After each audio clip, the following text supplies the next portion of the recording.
Hi, we're the Baltimore Blast cheerleaders, and you're watching Knuckle Up TV.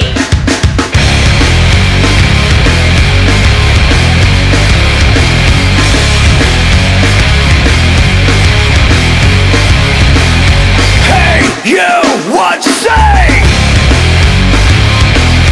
Did I hear you correctly? What you speak, they bleed my ears, coming deep into my ears. No, you don't know me, not enough to say those fucked up things you said to me.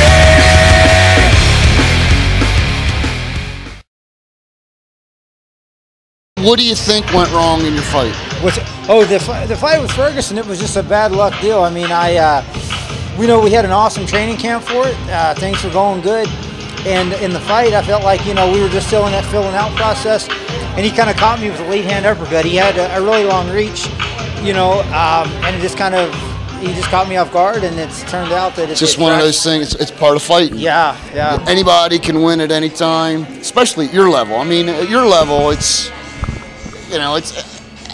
not saying it's anybody's game anytime, but it really is. I mean, that's why we always watch fights, because you never know what's going to happen. You never know what's going to happen. So. Tell me, Onslaught fights. It's Knuckle Up's first time at Onslaught. Oh, well, welcome to Onslaught Fights, because this is always a great show with good promotion, good promoter, Terry Linton, holding it down here, lots of good fighters, so it's a great show. So absolutely, we agree. Now, you're from Indiana, correct? Originally, I am. Did you wrestle in school? I sure did. Yeah, I wrestled for 3 seasons in high school. I started martial arts at 10 years old. I started, saw UFC at like 12 years old and was like, that's what I want to do with my life. Right. And then just, started going in that direction, combining all the martial arts way back then. Right. So, right now you're working in Northern Virginia. You're tied to a school in Northern Virginia? Yeah, Warrior Gym. It's located in Springfield, Virginia. They got the website. You can check it out, everything's going good. We got one fighter competing tonight, Mikey McDonald, so I'm out here to support him. Okay, so Mikey McDonald, Aaron's here to support him tonight. Check out Aaron. You have a Facebook page? Yeah, I got an official fan page, Aaron Riley, Facebook fan page. The Twitter, Aaron Riley MMA on Twitter. So you guys can follow up. It's only open to like the good-looking chicks. And of course. When you're first getting into it, everybody, your money's going towards the sport.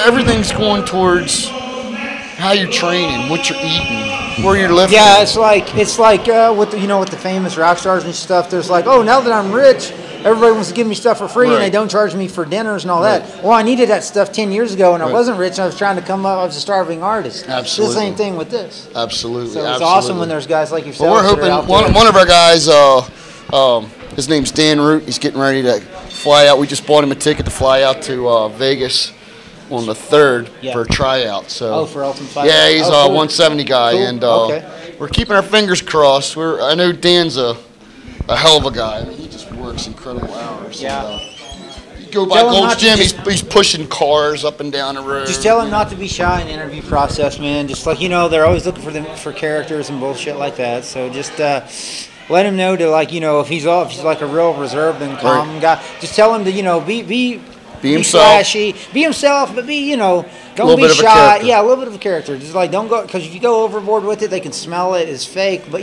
just don't be shy. Just just get out there and do your thing. I mean, some guys are a little bit more calm. GSP, KOTOR, they're not just out there and crazy. But you got to have a little, show them a little personality. I guess that's the only thing I could say about going into that interview process for them guys. So, do you think that you guys are going to actually start to see some money trickle down to the fighters? I hope, man, with this Fox stuff going on and everything.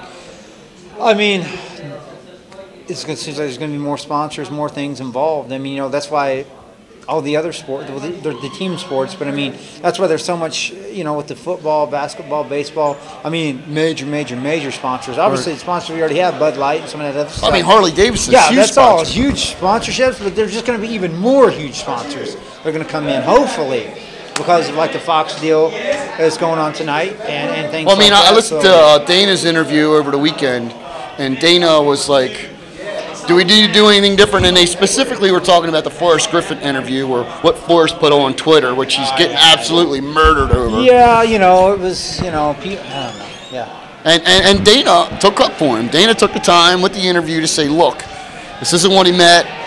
This isn't what he meant to say. You know, Forrest is one of those guys that goes to the soup kitchen and helps kids. There's something like 35,000 kids in the LA area that don't eat but once a day.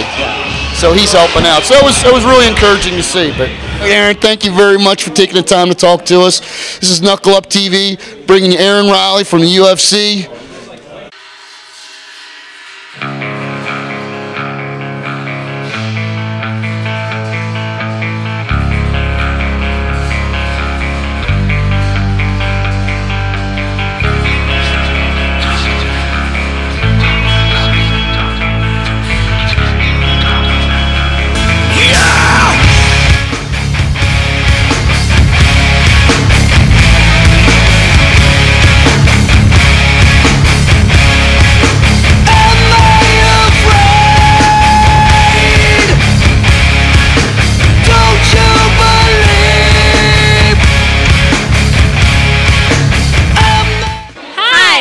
Baltimore Blast cheerleaders, and you're watching Knuckle Up TV.